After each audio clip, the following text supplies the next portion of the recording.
Donc, c'est important d'aller me rapprocher de ma banque, me rapprocher peut-être parfois de mon institution, de mon entreprise et bien entendu de ma banque pour savoir qu'est-ce qui est possible par rapport à ma situation. Et pour savoir ce qui est possible, il y a la partie légale. Pour ceux qui sont en Côte d'Ivoire, comme nous en ce moment, il y a des textes qui régissent en fait ce qu'on appelle la quotité cessible. Il y a des éléments à prendre en compte parce que vous devez savoir quel est le revenu que vous avez, quelles sont les charges que vous avez.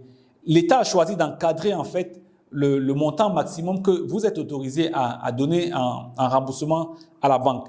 Et si on s'en tient à la dernière révision qui a été faite en Côte d'Ivoire en 2014, le minimum maintenant est passé à 35%. Donc, pour quelqu'un qui a un salaire de 200 000, il peut affecter jusqu'à 35% de son revenu au remboursement d'un crédit immobilier, d'un crédit quelconque, donc dans notre cas du crédit immobilier.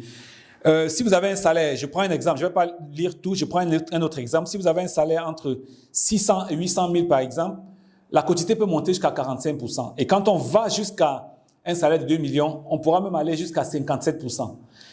Alors, la question qu'on peut se poser, est-ce que ce qui est permis est forcément bon?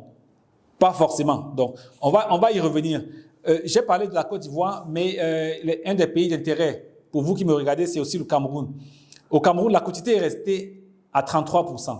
Donc, pour me résumer, en Côte d'Ivoire, la quotité peut passer de 35% jusqu'à 57% en fonction du salaire.